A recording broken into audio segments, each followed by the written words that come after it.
रेढ़ाखोल लज्जा मठ भितर युवती को दुष्कर्म कला रंगीला बाबा लुहापंक पंचायत वैष्णव झुली गाँ मठ भितर युवती को दुष्कर्म औषध दे युवती को अचेत अवस्था दुष्कर्म कर अभियोग होती 53 वर्षीय बाबा प्रफुल्ल महला को अटक रखी पचराउचरा चलाई पुलिस। सूचना अनुसार चारमाला थाना अंचल जड़े युवती फोन में कथा हुई औषध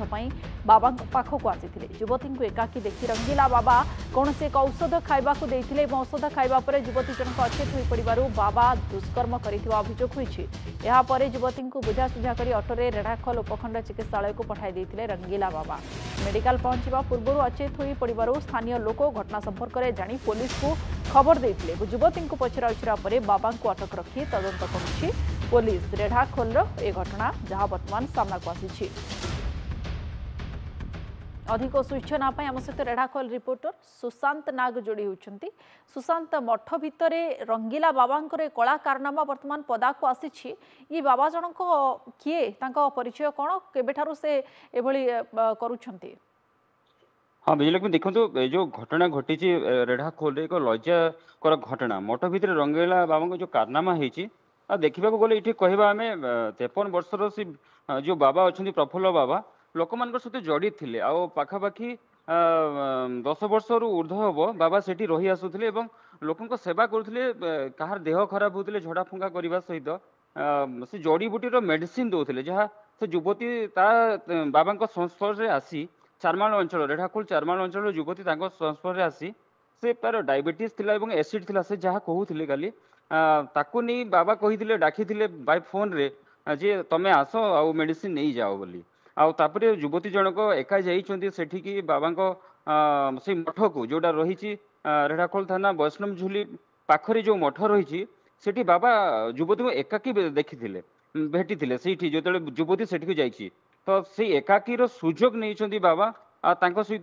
किसी गोटे मेडिसिन देते खावाई तो से युवती कहते जे से मेडिसिन एवं 4टे मेडिसिन देते से कहले कौन पे खाइबी बोली किंतु बाबा कहले खाईदे भल हो बोली जो से खाई से अचित होती जो जानवा पाइले से जो चेता फेरिले सहित एभली कार्य होती बोली। तो ये जो घटना घटी बाबा जो विश्वास रही लोकों ठी एवं लोक विश्वास करुले सनातन धर्म जो बाबा मान जी जो विश्वास रे विष देला भली जो कार्य को लेकिन ये चर्चा धरी रेढ़ाखोल किंतु जो निरीह गरीब श्रेणी युवती जो जाइए सेठी जो माने कुसंस्कार भाव जो जड़ित है बाबा ये कार्य को नहीं ए लज्जाकर घटना रेढ़ाखोल चर्चा धरी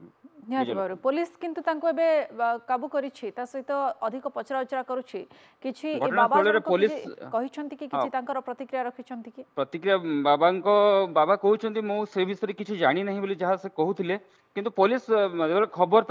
खबर पाई पुलिस युवती रेकर्ड करी बाबा को अटक रखी भी थाना रे बाबा को अटक रखी किंतु ये गोटे कथा कहबा आमे जे युवती जनक मेडिकल आछंती मेडिकल देह भल हो नथिला तापरे से जहाँ काली कहूले देह भल हो नथिला बोली बाबा संस्पर्श आसी बाबा से मेडिसिन खाई बोली जाइथिला जहाँ को नहीं एबे जे आज दुनिया रे विज्ञान एते जुग को गलानी तथापि लोकों को सही झड़ा फुंका एवं जड़ी बुटी रे बाबा विश्वास रे संस्पर्श आसी आज ये से निरीह युवतीर आज माने संघर्ष जारी रही मेडिकल से एबे अच्छे सालाइन लगी देखा गले कहवा आम जे गोटे युवती गरीब युवती को विश्वास को नहीं बाबा एपली पुणी 53 वर्षर जे बाबा अच्छा प्रफुल्ल बाबा जो 10 वर्ष धरी सेठी रोते लोकों विश्वास जीति थे आम भी जानी से बाबा बहुत भल बोली जहाँ से लोक मैंने कहते कि देखला लुहापंक पंचायत वैष्णव झुली गाँव रे घटना सामना को आसवा पर लोक असंतोष व्यक्त करुछंती बाबा जनक मठरे रही आसुथिले से किछि जड़ीबुटी औषध देउथिले सेवा करुथिले बोली लोक कहउथिले आगरु किंतु वर्तमान तांकर एक जो कला कारनामा सामना को आसी याको कोठना कोठी लोके जानिबा परे वर्तमान निंदा करुछंती तेबे पुलिस आगो को घटना रे कोन तदंत करुछि आमे नजर रखिबा। बहुत बहुत धन्यवाद। सुशांत नाग आम सहित जोड़ी होते अधिक आलोचना कर।